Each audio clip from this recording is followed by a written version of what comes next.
Earthlings, and welcome back to Soulful Wahine. Today's episode feels really important and intentional for me. As we step into this new month, I've realized that I've just kind of been moving through life so fast that I haven't really taken any time to stop and reflect on things. And so today, I'm going to be discussing what the past 5 years as a Polynesian therapist has taught me about healing.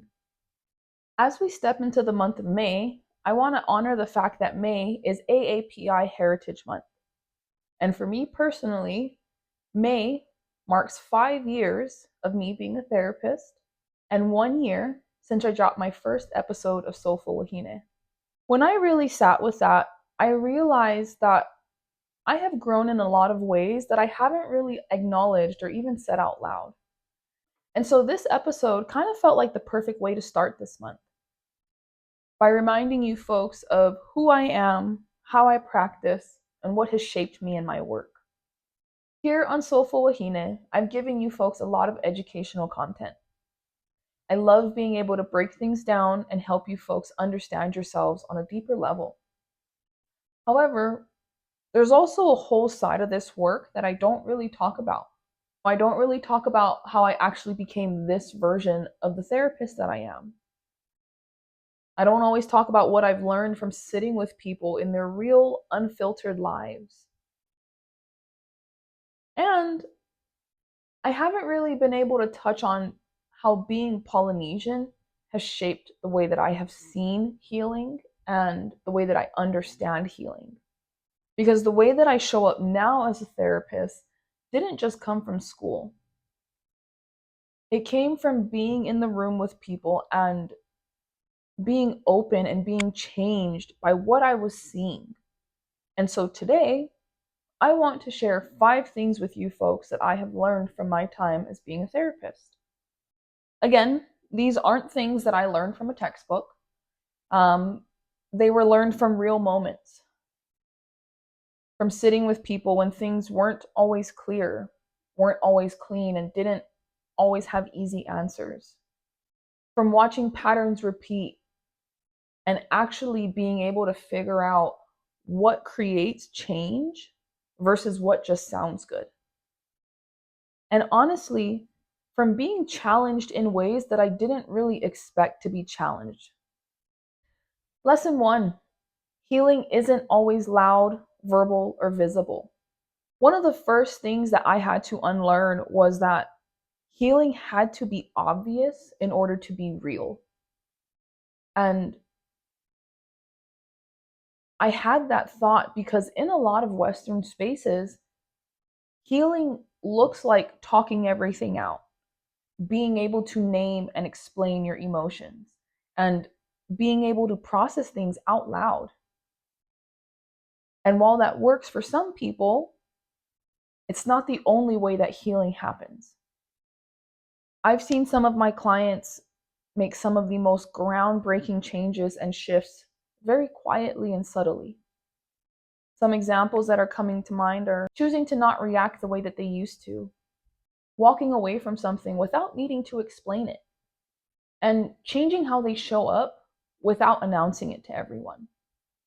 And here's the thing, folks, if you're only looking for loud, visible change, you'll miss these quiet moments completely. Lesson 2, people don't need to be fixed. They need to be understood. Early in my career, I thought being helpful meant having all the answers. I thought that being able to guide people, giving insight, and helping them figure things out was what made me successful or what made me a good therapist. And I did all those things, folks, because that's what I thought people were coming in for. But what I started to notice, folks, is that people already know more than they think. What they're missing isn't information, but rather a space where they feel safe enough to be honest and open without feeling judged. Because when someone actually feels understood, they start to open up in a completely different way.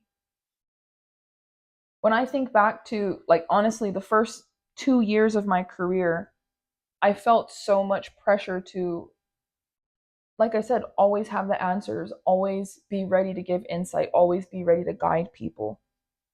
But as I grew more in my career, again, I realized people don't necessarily need answers because people are typically the experts of their own lives, meaning we usually know what's best for ourselves.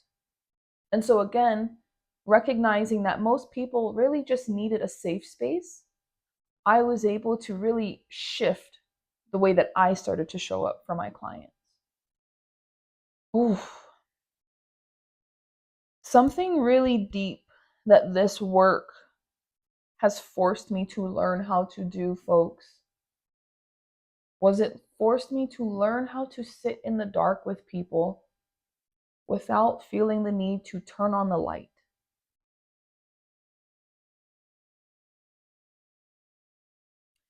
Because for me, folks, and honestly, for maybe a lot of us Polynesian women, it's very natural for us to go into helper mode. It's very natural for us to fix, to soothe, to make things better, and to not let people sit in their discomfort for too long.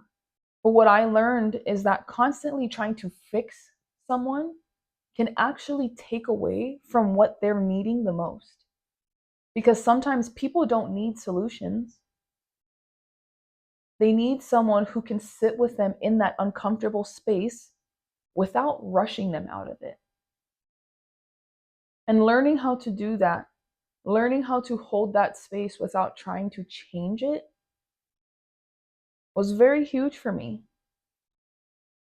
because it required me to get comfortable with discomfort, to trust that just being present with someone without fixing, without rushing, is sometimes the most powerful thing that you can offer someone.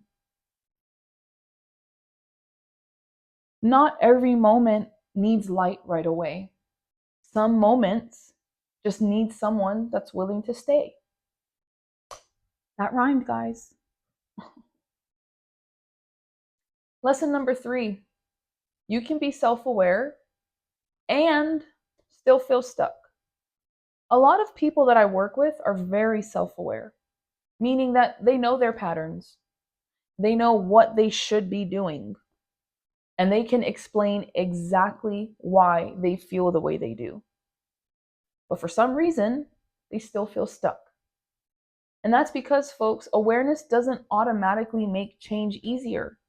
There's still fear, there's still attachment, and there's still comfort in what's familiar. And understanding something about yourself doesn't mean that you are immediately ready to move differently and to make changes. Lesson 4, community shapes healing more than people realize. A lot of what we're taught, folks, about healing is very individualized and very individual focused. Meaning, we hear a lot of things like focus on yourself, do what's best for you, prioritize your needs. And again, while that might work for some people, that doesn't always reflect how people actually live. In Polynesian spaces, especially, identity is deeply connected to family and community. And so healing isn't about just changing yourself in isolation. It's about learning how to navigate those relationships differently without feeling like you have to disconnect from where you come from.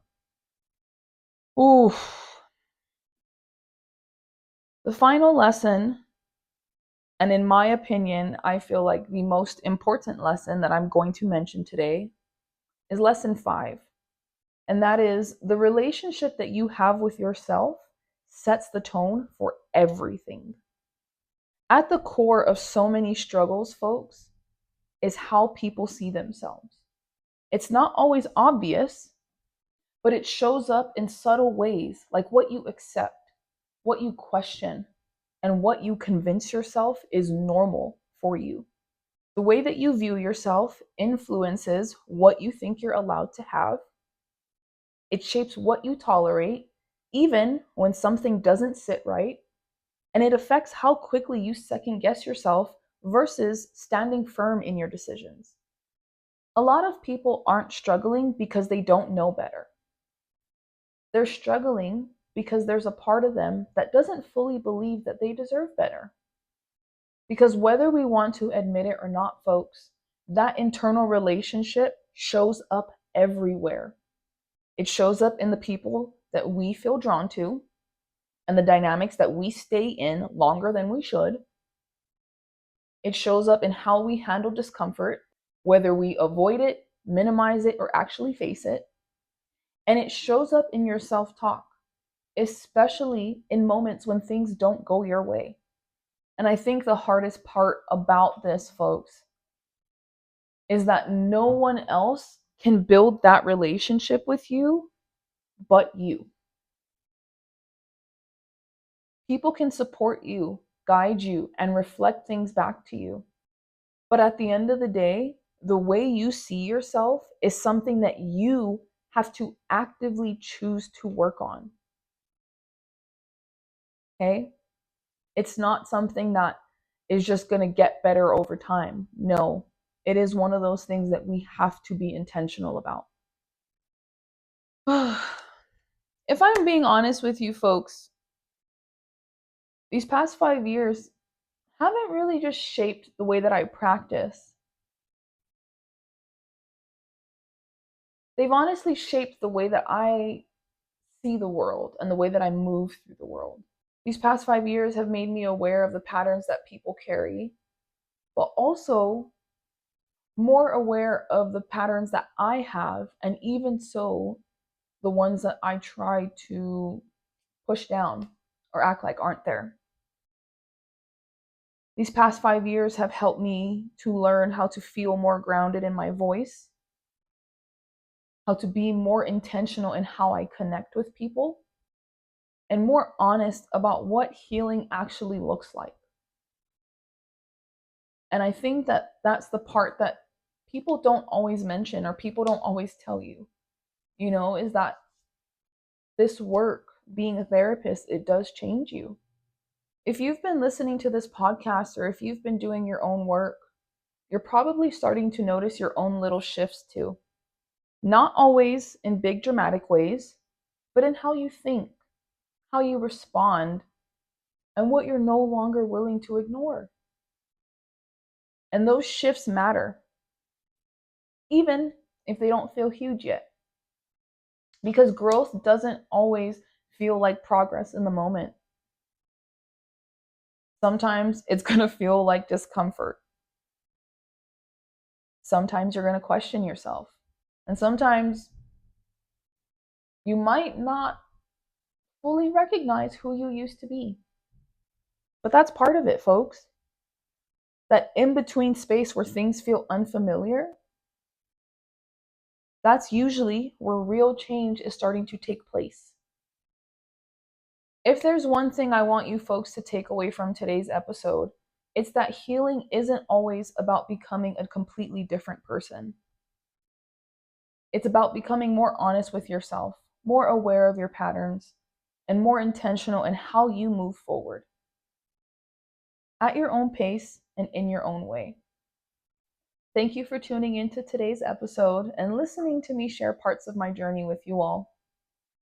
Please remember that we are not here to be perfect. We're here to learn, grow, and evolve together. I'll see you back here next week, folks, okay? And until then, mahalo and aloha.